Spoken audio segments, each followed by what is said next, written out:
Okay, I don't know when I'm gonna post this video, and I don't know when I posted the previous video, but the last video I was talking about shitty friends, and I started thinking, I wish I would have said this in the first video, but I started thinking about the difference between safety and non-safety, and how you can really boil it down to like, who makes you feel safe. And I vouch for this so hard because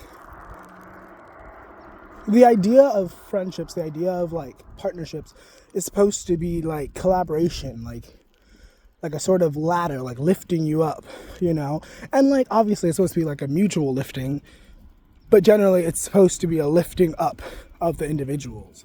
And if you're in a relationship with someone and they don't make you feel safe, they don't value your passions, they don't value your ideas, that's not a safe person. You know, if someone's constantly criticizing you and making you feel bad about your ideas, that's not a safe person. It doesn't mean that they're a bad person. It doesn't mean anything about their morals. It just means that they are an unsafe person. But I will say a lot of the times people like this tend to also have really weird morality. You know what I mean? So this is something to be mindful of. And also, I'm sorry, not sorry, but I was really aggressive in the last video. I was like literally yelling into the camera.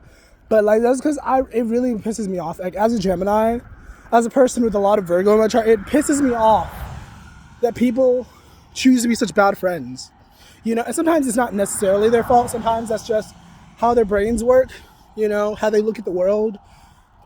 But like, no, because then like once again, these people want so badly to not be the bad guy that they do everything in their power to assume the role of bad guy because they lack the self-awareness. It's like when somebody's like, I don't want to be my parents. And so then subconsciously they do almost everything to like assume the role of their fucking parents. And like, what's that phrase? I think Nietzsche said it. When you're fighting monsters, make sure that you do not become one of the ones that you defeat, you know?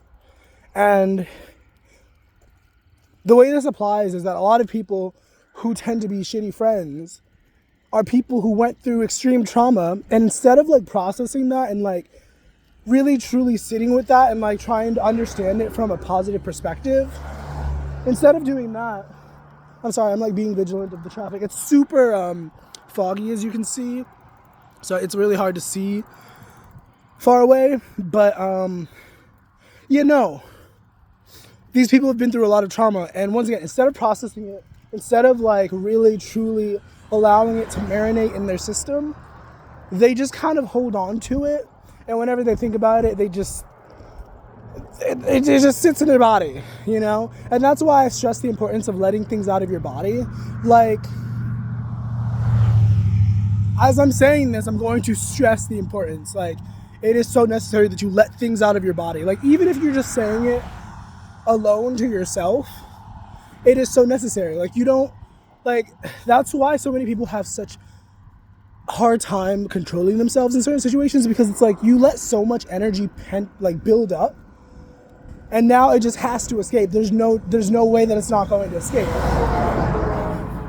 And oftentimes when we allow something to explode on its own, it's a lot worse than if we were to just open the lid and allow it to come out. You know what I mean? So let it out of your fucking body. Stop holding shit in.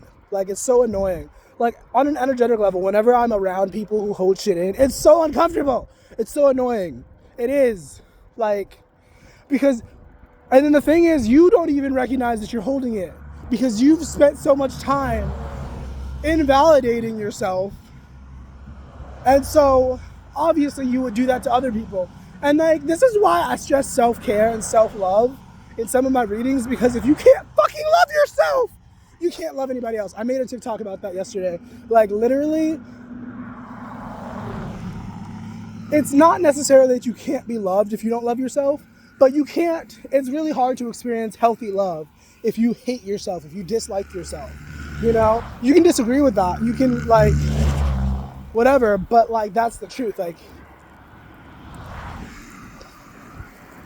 because how are you going to give someone healthy love if you don't even give it to yourself, you know? So just let that sit with you, or don't, whatever. But like, if you actually want to be a better friend, take heed to the fucking words in this video, bro. All right? I hope you have a nice rest of your day. Bye.